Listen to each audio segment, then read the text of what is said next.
Ya pemirsa, terima kasih Anda masih tetap setia bersama kami di Seputar Aceh. Saudara, didong merupakan sebuah tradisi dan kesenian masyarakat daerah dataran tinggi Gayo yang memadu unsur vokal, tari, dan sastra. Didong merupakan sebuah tradisi yang telah dilakukan sejak zaman Kerajaan Linge. Demi menjaga kelestarian kesenian khas daerah ini, 3 Kabupaten Serumpun mengadakan seminar didong sebagai peradaban Gayo dengan melibatkan para ceh didong. Kesenian didong dikenal sebagai kesenian khas dataran tinggi Tanah Gayo, baik Aceh Tengah, Bener Meriah, dan Gayo Lues, yang mengandung 3 elemen baik tari, vokal, dan sastra yang menjadi budaya khas di Gayo sejak masa Kerajaan Linge. Didong juga merupakan sebuah cara pada masa lampau untuk menyampaikan pesan dakwah dengan kesenian dan syair, serta berbagai wadah untuk silaturahmi antar desa maupun para pemuda yang lebih tua, dengan kegiatan kesenian di kampung dan antar kampung. Untuk terus menjaga dan melestarikan kebudayaan didong Kabupaten Serumpun, baik Aceh Tengah, Bener Meriah, dan Gayo Lues, adakan seminar didong sebagai peradaban Gayo dengan melibatkan 200 lebih para ceh didong, baik maestro, ceh senior, ceh milenial, dan guru seni di Tanah Gayo. Sebagai langkah penyelamatan didong sebagai seni masyarakat Tanah Gayo, didong juga telah dijadikan sebagai warisan budaya tak benda pada tahun 2015 oleh Kemendikbudristek, sehingga diperlukan berbagai langkah untuk pelestariannya. Seminar didong yang dilaksanakan ikut dihadiri oleh 80-an klub didong dari 3 Kabupaten Serumpun, Aceh Tengah, Bener Meriah, dan Gayo Lues.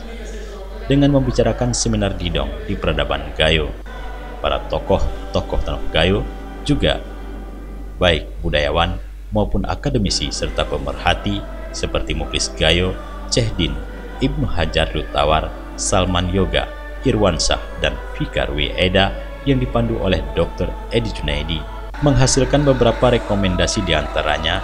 Pertama, setiap grup dan ceh didong harus mengangkat nilai-nilai sejarah, agama, kearifan lokal dalam setiap karyanya. Kedua, menetapkan tanggal didong sebagai momentum kebudayaan. Ketiga, membangun gedung didong yang representatif, arsitek, dan permanen sesuai dengan filosofi kegayoan. Keempat, penyelenggaraan event-event didong secara bertingkat, berjenjang, dan berskala. Kelima, mengabadikan nama-nama ceh berjasa menjadi nama jalan dan menjadikan didong sebagai muatan pendidikan kearifan lokal dalam segala jenjang pendidikan. Keenam, didong konsepnya regulasi yang berpihak pada pelestarian, pengembangan, dan penghargaan, serta pendokumentasian budaya. Penjabat Bupati Gayo Lues yang juga Kadisdik Aceh Al-Hudri yang membuka secara resmi acara ini menyampaikan bahwa Aceh Tengah sebagai kabupaten induk di dataran tinggi Gayo yang telah melahirkan 3 kabupaten lainnya, mulai dari Aceh Tenggara, Gayo Lues, dan Bener Meriah, untuk menyiapkan tanah untuk pembangunan rumah adat bagi 6 suku dari Tanah Gayo, seperti Gayo Lut di Aceh Tengah dan Bener Meriah, Gayo Deret di Isak Linge, Gayo Blang di Gayo Lues, Gayo Alas di Aceh Tenggara, Gayo Lokop di Serbaja di Aceh Timur, dan Kalul dan Pulau 3 Aceh Tamiang. Al-Hudri mengharapkan agar tanah ini kalau disiapkan oleh Aceh Tengah di Linge sebagai tempat historis untuk Kerajaan Linge, sehingga 6 suku ini nantinya akan membangun rumah adat masing-masing di lokasi tersebut. Ini sangat luar biasa, terutama ini kepada panitia ya, yang digagas oleh Pak Dokter ini dari Taranita tadi ya, Taranita Group. Ini luar biasa.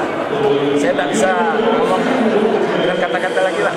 Dan ini saya pikir menyatukan seperti ini berat, karena ini 3 kabupaten ya, berat. Tapi makasih Pak Edi, luar biasa bisa kita berkumpul di sini. Mudah-mudahan kita bisa berjumpa lagi kita dan sesama kita. Luar biasa. Ini pada kesempatan ini saya sampaikan juga, kami Gayo Lues tahun ini nanti saya buat saman. Satu malam itu saman dari kecamatan ini misal, malam besoknya kecamatan ini. Lusanya saya buat didong. Didong di sana saya kolaborasikan dengan didong yang ada di sini, didong tembok. Karena didong di sana itu cehnya kan berdiri dia. Nah nanti kita kalau kolaborasikan, coba nanti kita diskusi. Tapi 17 Agustus. Nah, ya. Tim Liputan Aceh TV melaporkan.